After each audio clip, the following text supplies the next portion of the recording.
Hey, what's going on with shipping? Sal Mercogliano here in Minneapolis at the Transportation Go conference. Just gave a talk on what's going on with shipping, and there was quite a bit to talk about.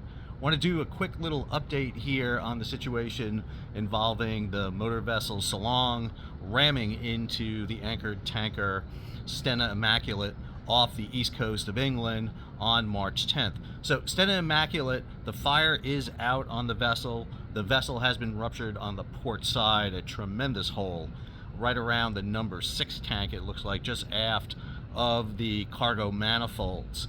The ship is abandoned. The crew had gotten off using the aft lifeboat. There is now a salvage team en route to the area to work on stabilizing the vessel. Understand, when a tanker is hit, the fuel spills out of the tank and it actually becomes more buoyant on that side. You actually have the situation where the fuel comes out and the ship goes up. And with tanks on the port and starboard side, when you lose fuel on one side, you actually get deeper on the other side. So the team from Smith are going to be out there, a Dutch firm. They did the salvage of the motor vessel Ever Given. They are heading out there. They are absolutely some of the best in the business. The Solong, the fire is out on Solong, although there is still smoldering fire on board. There's a lot of images showing smoldering containers and fire breaking out again and again. The ship was towed stern first into an area just east of the Humber. They wanted to get it out of the main shipping lanes, and the ship had been drifting south toward the coast of England. They're towing it from the stern because the ship has suffered immense damage to the bow of the vessel. Ships have what's called a collision bulkhead. It's between the forepeak, the very pointy front end of the ship, and the first cargo hold. It is designed to absorb damage in a hit like this, and it looks like that Solong's bow actually did. That collision bulkhead worked. So while you still have the fire still smoldering, you don't see, it doesn't appear that the ship is taking on water. Now, it probably is taking on some water in some areas, but it's not flooding. But the ship is completely burnt out all the way from the bow to the stern, but more importantly, the bow is damaged so much that they can't drop anchors. So Ship, which is a salvage firm out of the Netherlands, is on scene. They have towed the vessel. They have several tugs on scene, and they're able to provide fire suppression. So they're going to begin the salvage of that vessel. They will eventually have to tow both these vessels into port somewhere. I'm hearing that Solong may go down to Belgium. I'm not sure where they're going to bring Stena Immaculate into. They may have to bring out tankers to start taking some of the fuel off the vessel and shuttle it ashore. The other issue is the Humber is now open, so traffic has resumed going in and out of the port. The second issue I want to talk about is some more details coming out on the event. We have two videos of the collision. One of the videos is taken from a nearby tanker that was out in the anchorage. It's one of 2 tankers. You can see it's an infrared image showing the Solong running right into the side of the Stena Immaculate. Again, we're getting a little bit of debate about whether this is a collision or an elision. A collision is involves 2 moving ships. An elision involves 1 ship hitting a stationary target. I have people telling me, well, Stena Immaculate is underway or is at sea, even on an anchor, it's a collision. Others are saying because it's fixed, it's anchored to a fixed point, it's an elision. I'm just going to say that Solong rammed the crap out of the Stena Immaculate and leave it at that. But we have these 2 videos. One shows you the infrared image of it happening. You see the fog peeling back, and you can see the reduced visibility in the area. The second is a video that I initially thought was from the bridge, but it's probably from a crew compartment based on the line of sight with the containers, and it shows moments after the collision, the fire on board. It's very harrowing, and as you can hear, and I'll have a link to the full video so you can hear it, the crew member, a Filipino, is just praying for life at that moment. Another issue I want to discuss deals with the master of the Solong, a 59-year-old Russian. Now, if you look at the track of Solong, and I've looked at this repeatedly, and I have it in my previous videos, but I'll hammer this again. Here shows you the track line of Solong for the past 6 months. Ships tend to navigate from waypoint to waypoint. They have fixed places they go to, and they set a course between those waypoints. Those are inputted into an electronic charting system that inputs helm controls and engine controls into it, and it also has input from GPS. so that you can basically set to auto. The ship will sail between those two waypoints, making adjustments for wind, current. It will not, however, maneuver you around anchored vessels. That's why you have a physical human up on the bridge. Solong is a feeder vessel. Now, we're talking about very small crews on both these vessels. The Stena Immaculate had a crew of 22.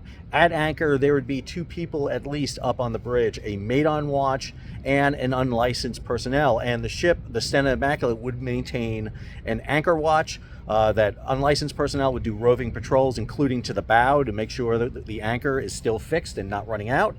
And then the mate on watch would be watching radar for any traffic. However, the Stena Immaculate can't move. On the other hand, the Solong 14-person crew, and I should note, I've said this in a previous video and it's been corrected, there is still 1 crew member missing from Solong and is believed to have perished in this accident, so I apologize for that error. But 14-person crew on Solong, you have very limited crew on board. You maybe have 3 officers who rotate on the bridge, 4 hours on, 8 hours off, including the master, the first and second officer. Probably does not have a 3rd officer on board. The master in this case is Russian. That is not a surprise. 10% of all crew members on European Union vessels are Russian. The only ones who have a higher percentage are Ukrainians and Filipinos. So the majority of your crew members on cabotage vessels, remember, this ship is not Portuguese flagged, it's Madeira flagged. Madeira is the open registry for Portugal. That's what allows them to use foreign crew members within the European Union cabotage. That's why the Jones Act is such a polarizing issue in the United States about opening it up to foreign mariners. In this case, a Russian master was up on the bridge. And I have to say, 99.9% of me tells me this is just an accident, because feeder ships, these small vessels that operate between ports, in this case, this ship was operating between Scotland and Rotterdam and throughout Western Europe, is contracted to move containers between ports that are not carried on these larger vessels. These ships operate on a grueling service. They may hit 3 ports in a day. They have very little time in port, very small crews. Fatigue is rampant in this industry, and I think we saw the end result of that here. Now, Russian master on a vessel is going to create conspiracy, and don't get me wrong, if this is a gray zone, again, I give this like a 0.1% chance of it being a gray zone operation. One, it sucks because you have a Russian on there. It's going to go right back to the Russian.